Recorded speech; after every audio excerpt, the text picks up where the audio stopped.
आप लोग अपने आप से, क्या आपको क्या चाहिए, क्या आप जो चाहते हो वो आपको मिलता है, और मिलता है तो कितनी मात्रा में मिलता है।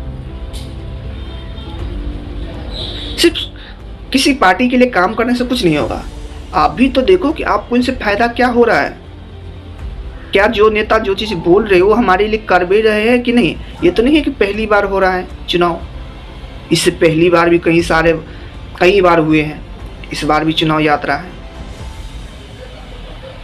तो आज हम जिस पार्टी के लिए लड़ रहे हैं, जिस पार्टी के कार्यकर्ता के तौर पर हम दिन रात एक किए हैं, उस पार्टी ने हमारे लिए क्या किया है,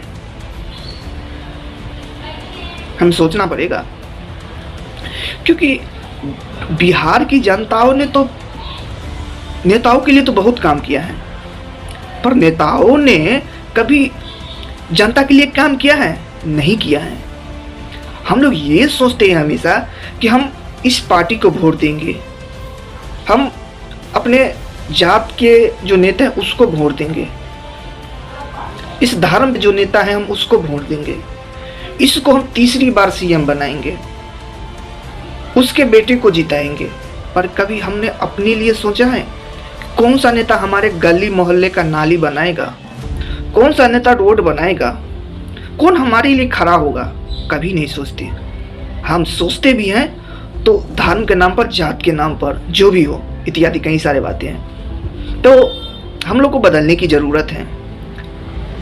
अगर गांव में कोई अगर एक दो गाड़ी से विधायक, पूर्व विधायक आ भी जाए सिंपल सी गाड़ी से, तो हम लोग उसको उतना वैल्यू नहीं देते हैं। पर वही कोई विधायक 4 करोड़ के डिफेंडर लेके गांव में चले आए और उसके पास 10-15 आगे पीछे गाड़ी हो, तो हम लोग पूरे देखने के लिए जाते हैं, उस विधायक को प्रणाम करते हैं, मान सम्मान देते हैं। जबकि कभी हम लोगों ने उस विधायक से ये नहीं सवाल किया कि आपके पास ये डिफेंडर आई कहाँ से है, आपको ऐसे अमीर होने की कौन सी फार्मूला हाथ लग गया जो हम लोग को नहीं मिला,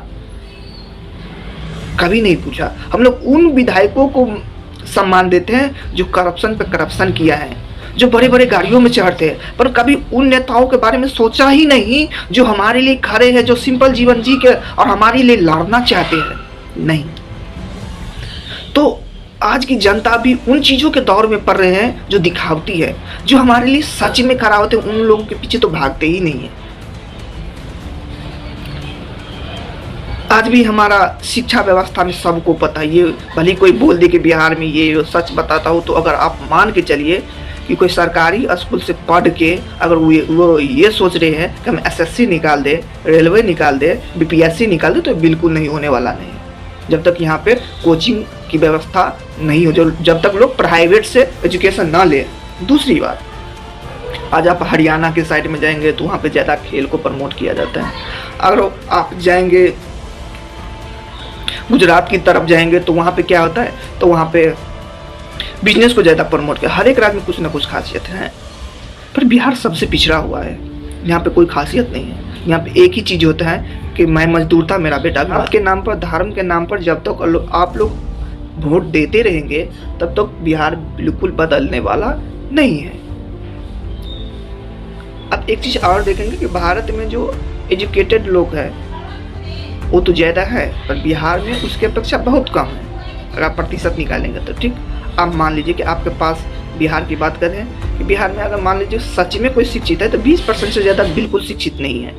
एजुकेशन वाली 10th 12th कर लिया, पर सही में वो आदमी धर्म के नाम पर जाके तरह लड़ रहा है, तो मैं उनकी बात नहीं कर रहा हूँ। मैं ऐसे एजुकेटर जो सच में एजुकेशन लिए, जिनको सही गलत की फ़र्क पता हो, उन लोगों की मैं बात कर रहा हूँ। आप मान लीजिए कि 80% लोगों की अभी शिक्षा नहीं मिली है, तो उनसे आप क्या अपेक्षा रख सकते हैं। फिर वह उसी जात के नाम पर, धर्म के नाम पर लोगों को वोट देंगे और वो जीत के आएंगे सरकार में। 20% क्या कर लीजिएगा, तो ऐसी बात है।